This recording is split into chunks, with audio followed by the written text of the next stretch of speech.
नमस्कार, आप सभी का बहुत बहुत स्वागत है। सबसे बड़ा सवाल देख रहे हैं आप और मैं हूं आपके साथ परवीन शेख। बिहार की पॉलिटिक्स को समझना आसान नहीं है। बिहार के लोग अपनी मेहनत से दुनिया भर में काम कर रहे हैं, बिहार का नाम रोशन कर रहे हैं। राजनीतिक जागरूकता बिहार में काफी ज्यादा है। आपको घर घर में नेता और नेतागिरी को समझने वाले एक्सपर्ट मिल जाएंगे। भले ही बिहार आर्थिक रूप से मजबूत ना हो, लेकिन बिहार की सियासत दुनिया से निराली है। जहां नेताओं की बात तो छोड़ दीजिए, जनता जनार्दन का मूड समझना भी आसान नहीं है। लेकिन इस बीच चुनावी रणनीतिकार से नेता बने प्रशांत किशोर की खूब चर्चा हो रही है। एक वीडियो सोशल मीडिया पर तेजी से वायरल हो रहा है। वीडियो में प्रशांत किशोर को यह कहते हुए सुना जा सकता है, नारा लगाओगे तो गर्दन काट जाएगा, शांति से बैठिए, दबाव नहीं बना सकते। वीडियो के वायरल होते ही लोगों के कमेंट की बाढ़ आ गई है और उनकी पार्टी जल स्वराज के लोग जमकर धज्जियां उड़ा रहे हैं। वहीं पूर्णिया से सांसद पप्पू यादव ने कहा, सभी लुटेरे आईएएस आईपीएस को कोर टीम कहा जा रहा है। कई लोगों को सामाजिक ज्ञान नहीं है, इन्हें बिहार के बारे में कुछ नहीं पता। गांधी जयंती पर कह रहे थे कि शराब शुरू कर देंगे, क्या शर्म से नहीं मर गए? पहले जहरीली शराब बंद करो और 51 लोगों को पैसा दो। ऐसे में सबसे बड़ा सवाल यह है कि आखिर क्यों पीके पर भड़क गए हैं लोग, क्यों उनकी पार्टी में मचा है बवाल। इसी पर चर्चा के लिए स्टूडियो में मौजूद हैं कैपिटल टीवी के editor in chief doctor Manish Kumar. Sir, आपका बहुत बहुत स्वागत है। धन्यवाद। डॉक्टर साहब, जिस तरह से पीके की बिहार की सियासत में एंट्री हुई है, लेकिन लग नहीं रहा है कि वो बहुत लंबी पारी खेलेंगे। देखिए, वो दुनिया के सबसे बड़े रणनीतिकार हैं, स्ट्रैटेजिस्ट, पॉलिटिकल स्ट्रैटेजिस्ट। अब हैं या नहीं हैं, लेकिन खुद को तो समझते हैं। इसलिए तो बिहार में जाकर के उन्होंने ये दम्भ के साथ कि सरकार हम बनाएंगे। खैर, मेरे हिसाब से दो तरह के लोग होते हैं राजनीति में। एक उस तरह के लोग जो अपनी विचारधारा को लेकर के लोगों को कन्विंस करते हैं मुद्दों के ऊपर, नीतियों के ऊपर। और दूसरा कैटेगरी जो है वो है उस तरह के लोगों की जो जनता के पास ऑफर करने के लिए उनके पास कोई विचारधारा नहीं होती, कोई एजेंडा नहीं होता, तो वो करते हैं कंफ्यूज। तो either you convince the voter और यू कंफ्यूज द वोटर। ठीक, ये दो काम। अब एक एग्जाम्पल दे दें कि जैसे दिल्ली में अरविंद केजरीवाल हैं, उनके पास भी विचारधारा नहीं है। वो क्या करते हैं? कंफ्यूज कर देते हैं। कंफ्यूज करने में जो महारत हासिल कर लिया, वो पब्लिक को टोपी पहना देगा सीधा। केजरीवाल ने झूठ के आधार पर अपना पूरा राजनीतिक करियर बिल्ड किया है। आप एक सिस्टम बोलोगे, वो दूसरा करना कर रहे, तीसरे बोलोगे, आप तुम डाल तो मैं पात। ये प्रशांत किशोर इसका ही एक फोटोकॉपी है, लेकिन उससे ज्यादा शातिर है। अब देखिए क्या हुआ है। हालांकि मैं कोई पप्पू यादव का कोई फैन नहीं हूं या उसका समर्थक नहीं हूं, ना ही उस तरह के व्यक्ति की राजनीति को मैं अप्रिशिएट करता हूं। अच्छा काम करते हैं वो। जब सारी दुनिया टिकट बंटवारे, प्रचार प्रसार, यही सब में तोड़ जोड़ में लगा रहता है, वो कम से कम लोगों को बाढ़ के दौरान जो है खुद नाव पे जाकर के कुछ पैसे वैसे देते रहते हैं। तो ठीक उस तरह के लोगों का भी ये है। लेकिन उन्होंने बात बहुत सही कही। 2 अक्टूबर को आपने अपनी पार्टी को लॉन्च किया और गांधी जयंती पे आप कह रहे हो कि मेरी सरकार आएगी तो 1 घंटे में शराब लागू करेंगे। ठीक है भाई, आपकी नीति हो सकती है। अब दूसरे साथ आप ये भी कह रहे हो कि हम अच्छे लोगों को लेकर के आएंगे, पढ़े लिखे लोगों को लेकर के आएंगे, ये जात पात सब बेकार है। बिहारियों को वो गुट्टी पिला रहे हैं कि देखिए ये जो तेजस्वी यादव, लालू यादव है, यादवों की पार्टी नहीं, यादवों के लीडर नहीं है। वो किसी पढ़े लिखे यादव को मुख्यमंत्री बनाएंगे नहीं, अपने बेटे को बनाएंगे। बात सही है, लेकिन हर सही बात सच्ची हो, सही नहीं है। केजरीवाल दिन रात लोगों को ऐसी बातें कहता है जो लोगों को सही लगती है, लेकिन होती है झूठ। अब प्रशांत किशोर ने वो देख लिया, भाई केजरीवाल ने तो आंदोलन करके बना लिया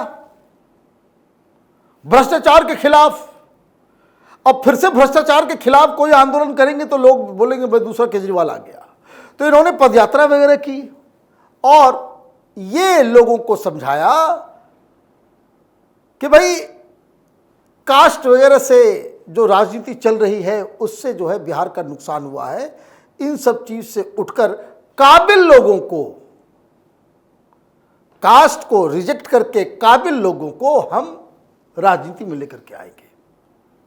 अब इस बैकग्राउंड के बाद वहां कल क्या हुआ है ये समझ लीजिए। एक तो बहुत दुनिया के सबसे बड़े स्ट्रेटजिस्ट है, तो पता नहीं उपचुनाव में 4 सीटों पे हो रहा चुनाव, वो क्यों लड़ रहे हैं। ये एक ऐसा मसला है कि अगर रिजल्ट आया इन 4 में से अगर आप हार जाते हो 4 की 4 सीटें, ये सारी अक्लमंदी जो है वो धाराशाही हो जाएगी। लेकिन अगर एक भी सीट निकाल ली तो देखिए वो बड़ा मुश्किल है। क्यों मुश्किल है उसी का तो एनालिसिस कर रहे हैं, क्योंकि आपने लोगों को मोबिलाइज किया कुछ और नाम पे, और बेलागंज में आपको टिकट देना था तो आपने कार्यकर्ताओं को बुलाया और वहां मजमा लगाया, माइक पकड़ लिया और आपने कहा कि हम लोगों ने तय किया है कि यहां से मुस्लिम उम्मीदवार होगा। अब जैसे ही आपने कहा मुस्लिम उम्मीदवार, तो ये जो पिछले 2 साल से आप जो पदयात्रा कर रहे थे, जो भाषण दे रहे थे, वो तो वहीं पे समाप्त हो गया। इसका मतलब आप हिंदू मुसलमान जाति के नाम पे आप वोट करेंगे, टिकट बांटेंगे, लोगों को देंगे। अब आपने कह दिया कि मुसलमानों को देंगे और उसमें 2-3 नाम आपने जोड़ दिया। तो पहला झगड़ा इसलिए हुआ कि जो हिंदू थे वो बोले हमें दो। कोई प्रत्याशी सूरज था जी, उसके लोग घुस गए, हल्ला हंगामा शुरू कर दिया, धक्का मुक्की, मार पीट, चेयर फेंका फेंकी शुरू हो गया। तो आप इस तरीके से अगर पार्टी शुरुआत कर रहे हो तो उसमें 2-3 चीज़ें समझ में आ गई। जो आप तक कहते आ रहे थे उसको आपने रिजेक्ट किया। विचारधारा नहीं है, डिसिप्लिन नहीं है, कार्यकर्ता की कोई ट्रेनिंग नहीं है। आपने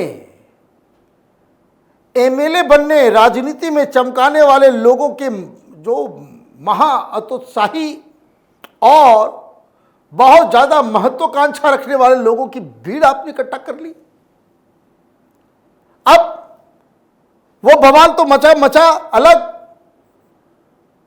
मुसलमानों में भी आपने जिनका नाम लिया उसमें एक व्यक्ति पॉलिटिकल है, एक आदमी नॉन पॉलिटिकल है। नॉन पॉलिटिकल आदमी को आपने टिकट दे दिया तो जो पॉलिटिकल आदमी था वो नाराज हो गया। मतलब आपकी ही पार्टी में आपके ही फैसले के ऊपर पहले दिन ही लोगों ने सवाल खड़े करने शुरू कर दिए। ऐसे चलेगी पार्टी? ना सिर्फ जो फैसला प्रशांत किशोर का सामने आया, जो उन्होंने ऐलान किया उम्मीदवार के नाम का उसको लेकर, लेकिन जो भाषा इस्तेमाल की है उसको लेकर भी लोगों का गुस्सा भड़का। भाई भाषा, भाई वहां जिसको टिकट नहीं मिला उसको भाषा खराब लगेगी। मैं तो यही बात कह रहा हूं। आप अपने ही जन स्वराज पार्टी के अंदर जो मजमा आपने क्रिएट किया, जो लग रहा है कि आपके कार्यकर्ता हैं, आपको लोग उसका नेता ही नहीं मान रहे हैं। अदरवाइज किसी की मजाल है कि लालू यादव कह दे कि भाई इसको टिकट देंगे, कोई किसी की हस्ती है कि कोई बोल दे मुंह से, या केजरीवाल ये कह दे कि ये हमारा उम्मीदवार होगा। भाई आतिशी मुख्यमंत्री हो, किसी कोई चूंचा किया? कुछ नहीं। आप अभी तो उपचुनाव हो रहा है और आपको ट्रैक चेंज करना पड़ा। आपने कहा कि भाई ठीक है अभी उपचुनाव में इसको लड़ने देते हैं, जब मेन चुनाव होगा 2025 में तब आपको यहां से उम्मीदवार लड़ाएंगे। अब वो बेवकूफ है, वो तो आपके पास आया एमएलए बनने के लिए, क्योंकि उसको किसी ने टिकट नहीं दिया।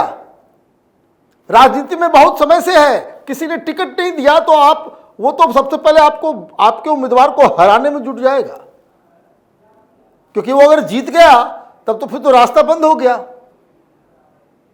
तो आप ये समझिए कि किस तरीके से पब्लिक को आपने 2 साल तक बेवकूफ बनाया, लोगों का टाइम लिया, सब कुछ किया, जब करना यही था।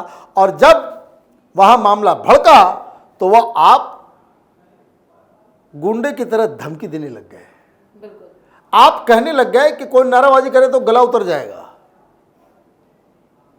मतलब लीडर वाली क्वालिटी भी नहीं है भाई। ये आईएमए का ऑफिस नहीं कि जिस तरह से आप हाँकते हो हैं, सैलरी लोगों को जैसे एक उंगली पर नचाते हो। भाई लोग आपकी बात सुनने को क्या आप सैलरी देते थे? यहां तो खुला खेल फर्रुखाबादी है, यहां तो कोई सुनेगा नहीं। तो ये मुझे लग रहा है कि एक जो बिहार के लोगों को एक आशा को इन्होंने जगाया, वो आशाएं वो अभी तो चुनाव आया भी नहीं है, तो उपचुनाव चल रहा है, उसके पहले ही ये पूरा जन स्वराज का जो है वो मिसकैरेज हो गया है। It is very unfortunate. बहुत लोगों की आशा जग गई थी, लेकिन वीडियो को देखने के बाद, इस तरह की भाषा को देखने के बाद, इस तरह के माहौल को देखने के बाद, पार्टी के अंदर इनडिसिप्लिन को देखने के बाद, और जिस हिसाब से आपने हिंदू मुसलमान भूमियार राजपूत करना आपने शुरू कर दिया है, इससे उन तमाम लोगों को बहुत निराशा हुई होगी। और इस तमाम जानकारी के लिए और सटीक विश्लेषण के लिए आपका बहुत बहुत धन्यवाद। तो बिहार की सियासत में पीके की एंट्री यूं ही नहीं हुई है, बल्कि एक सोची समझी रणनीति के तहत वो चुनावी मैदान में उतरे हैं। लेकिन अब उनकी रणनीति पूरी तरह से हवा हो गई है। बिहार की जनता कह रही कि उन्हें बिहार की सियासत की समझ ही नहीं है। बिहार की 4 सीटों पर होने वाले उपचुनाव के लिए पीके ने 3 उम्मीदवारों का ऐलान कर दिया है, लेकिन मुस्लिम उम्मीदवार को लेकर अब वो निशाने पर है। सबसे बड़ा सवाल में इतना ही। वीडियो कैसा लगा कमेंट करके अपनी राय जरूर दें। वीडियो को लाइक करें, शेयर करें और कैपिटल टीवी को सब्सक्राइब जरूर करें। नमस्कार।